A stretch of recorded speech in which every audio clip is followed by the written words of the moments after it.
What's ripening YouTube? So it's early mid-February right now, and I think the risk of cold weather has pretty much passed. As you can see, some of my mangoes are woke up and ready to go. I did take a little bit of cold damage on my bananas from the worst of the cold snap that we had a couple weeks ago, but the mangoes didn't take any damage at all. I didn't protect them at all, and they're all flowering. Flowers. Pretty much everything that's been in the ground for a year is flowering. Even some of the stuff that's only been in the ground for a few months is flowering. So happy with that. But seeing how they reacted to the cold that we had, I think our lowest low was 32, 33. Seeing how they reacted to that gave me just that much more confidence to grow mangoes here. So I'm planting more. I'm just going to extend the grove that I have started. Right now I have 24. I have 6 rows of 4 so far, and they're 24 different varieties. And this is kind of my library. So I'm basically just extending each one of my rows. Here's the first row. It's just going to extend. So these rows are going to be rows of 10. So I'm going to have a total of 60 mango trees in this block. And the idea of this block, I have them spaced out pretty far because I don't know how these varieties are going to grow. So this is like a test plot. What I'm going to do over the next couple years is select my favorite few, and I'm going to plant a lot more of those, probably in a more dense planting, depending on their growth habit.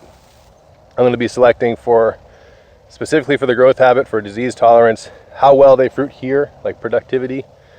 I'm not going to get all that information from here that soon because a lot of my trees are young, but I am going to be visiting a lot of farms over this season specifically, but gathering as much information as I can, and hopefully I'll be able to share that with you guys in the near future. But what I'm doing now, if you saw my last video, I talked about how to lay out trees so they're in really pretty straight rows. But what I'm doing now is preparing the actual mound for each of my trees. This site, as I've mentioned in the past, can get wet in the rainy season. Basically the soil comes all the way up to saturated. In some cases there's standing water on the property, some cases not. Most of this field doesn't get that, but either way I'm still raising my fruit trees just a little bit. And what I've done with all my mangoes that I've already planted that have been in the ground for a year or two, and with these new ones, is I've actually shot in my elevation to be level with the top of the road. If you see way back there, I have a laser level. I went over there, shot the top of the road, and came over here and marked that exact elevation on my stakes. And that's what this yellow flagging, here, I'll show you.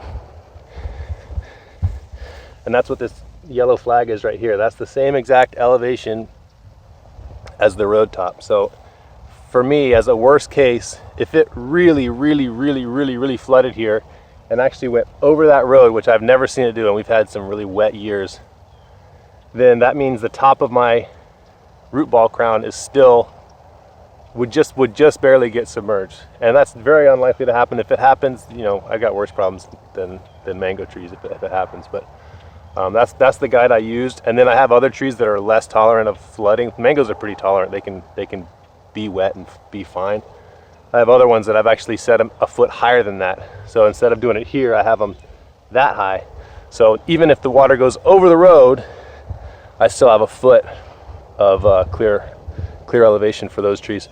But the mangoes, they seem to be able to take it, and it takes a lot less work to make that mound than it does to make a foot higher. If you imagine it's a foot higher, the slope's out another 4 feet in every direction, so the mounds get pretty big, and they get pretty time consuming and labor intensive.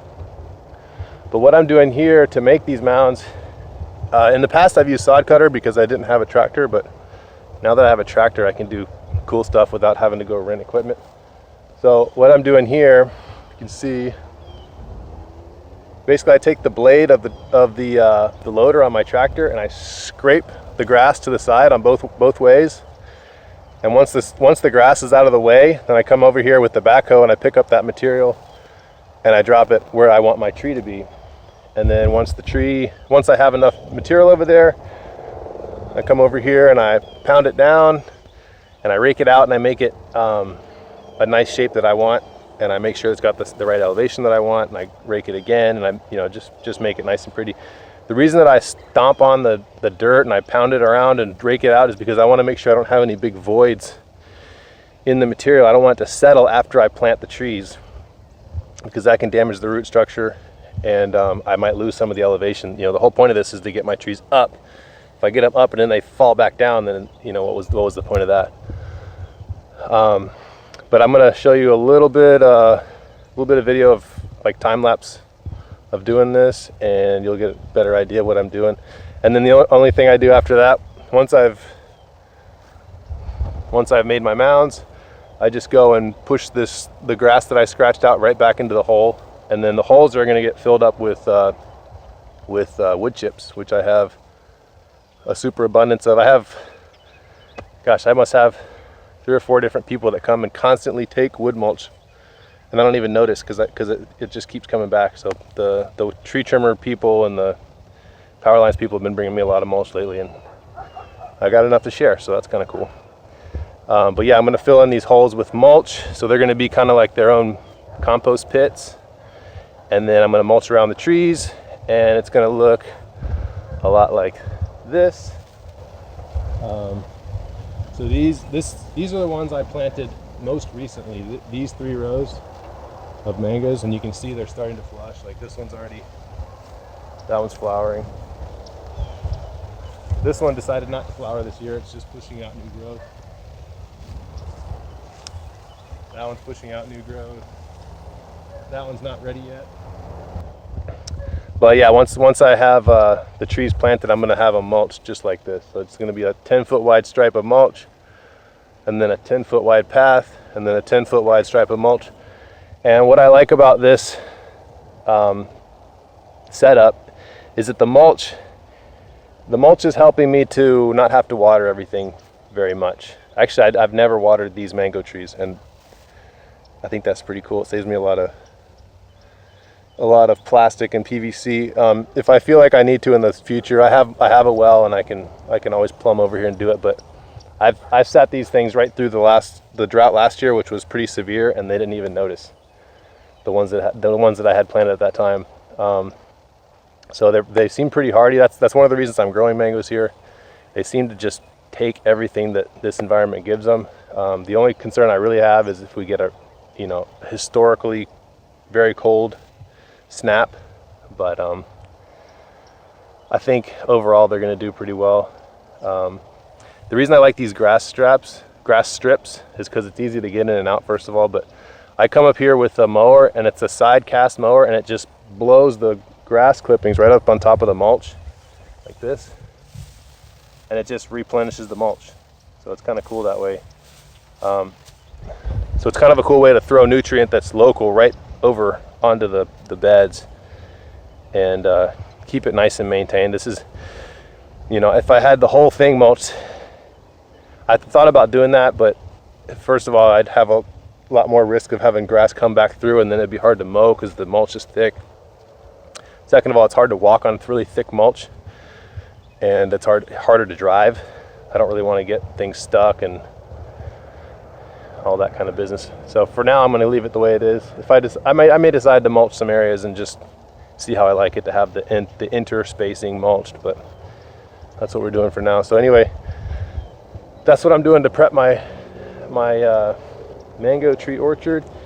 I'm going to let this sit here for a while before I plant in my trees. I'm actually waiting until the rainy season to do that, but I do have a kind of a short list of trees that I want. I'm probably going to start shopping, and whatever I can find ahead of time, I'll go ahead and buy, and I'll put it in my nursery and hold on to it. But my strategy for the last couple years has been to wait until the rainy season. Saves me from irrigating, saves me from really having to worry about the trees that much. So that's what I'm gonna do, and that's where I'm at. I'll see you next time.